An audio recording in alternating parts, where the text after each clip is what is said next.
ओम नमः शिवाय।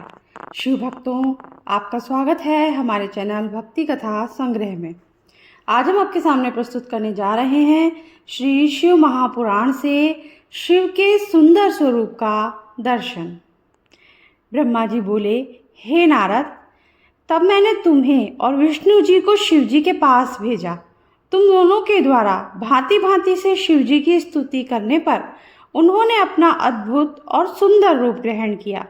इसके बाद नारद ने मैना से कहा, अब तुम भगवान शिव का असली रूप देख सकती हो। वे तुम्हारे घर में ही आ रहे हैं। तब मैना ने देखा कि भगवान शिव का स्वरूप बड़ा ही मनोहारी है। वे करोड़ों सूर्य के समान प्रकाशित हैं। उन्होंने भड़कीले वस्त्र तथा रत्न जड़ित आभूषण पहन रखे हैं। मैना ने देखा कि वे मंद मंद मुस्कुरा रहे हैं तथा उनके कमल के समान नेत्र हैं।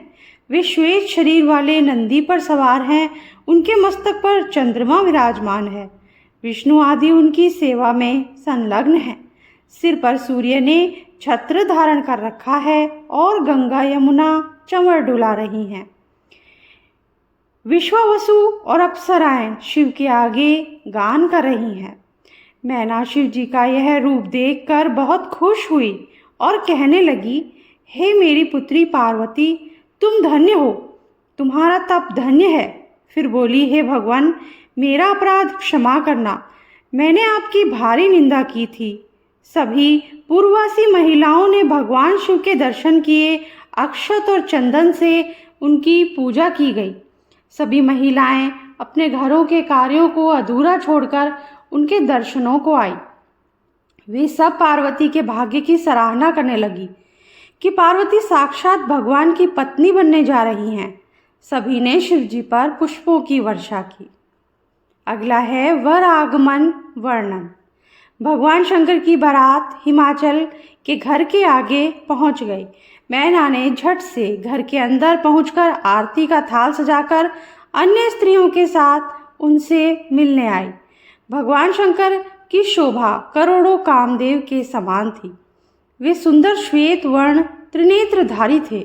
सुगंधित मालती के पुष्पों की माला धारण किए, रत्न जड़ित मुकुट पहने, मणि जड़ित कड़े हाथों में धारण किए तथा रत्न जड़ित स्वर्ण के आभूषण पहने, विविध प्रकार के विचित्र चमकीले वस्त्र पहने, चंदन अगर कस्तूरी से सुगंधित तरुण स्वरूपधारी, मंद मंद मुस्कान करते हुए सर्वांग सुंदर भगवान शंकर के इस प्रकार मैना ने दर्शन किए।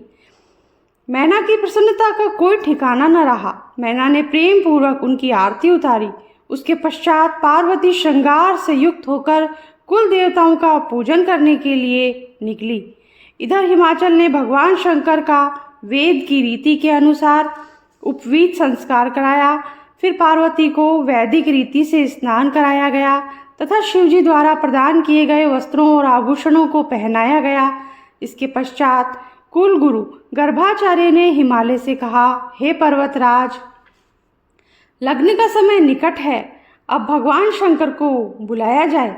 तब ब्राह्मणों तथा हिमाचल के पुत्रों व सगे संबंधियों ने भगवान शंकर विष्णु आदि देवताओं से कन्यादान के लिए पधारने को कहा।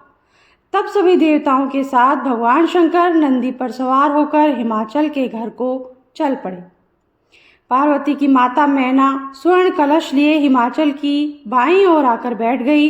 हिमाचल ने शिवजी से कहा, भगवान, आप अपने गोत्र, प्रवर कुल, नाम, वेद, शाखा आदि का उच्चारण करके ब्राह्मणों को बताएं।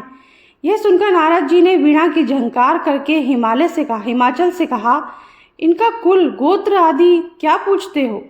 ये तो जगत के पिता हैं, कर्ता हैं। इनका कुल और गोत्र तो नाद ही है। शिव स्वयं नादमय है और नाद स्वयं शिवमय है। इन दोनों में कोई अंतर नहीं है। इस पर हिमाचल आश्चर्यचकित रह गए। इधर देवता व ऋषि भगवान शिव की जय जयकार करने लगे।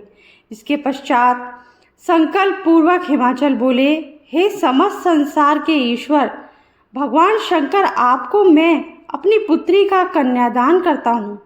आप इसे अपनी धर्मपत्नी के रूप में स्वीकार करें। इस प्रकार कहकर जल सहित कन्या का हाथ भगवान शंकर के हाथों में दे दिया। आकाश में जय जयकार की ध्वनि गूंज उठी। अप्सराएं नाचने लगी। हिमाचल ने रत्न, आभूषण, गोएं, दासियां, हाथी, रथ आदि वस्तुएं दहेज में प्रदान की।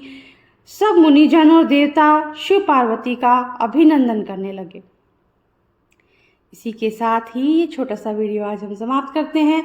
अगर आपको अच्छा लगा हो तो लाइक ज़रूर कर दीजिएगा और चैनल को सब्सक्राइब कर दीजिए, बेल आइकन ज़रूर प्रेस कर दीजिएगा ताकि हमारे आगे आने वाले वीडियोस के नोटिफिकेशन आपको सबसे पहले मिल सके।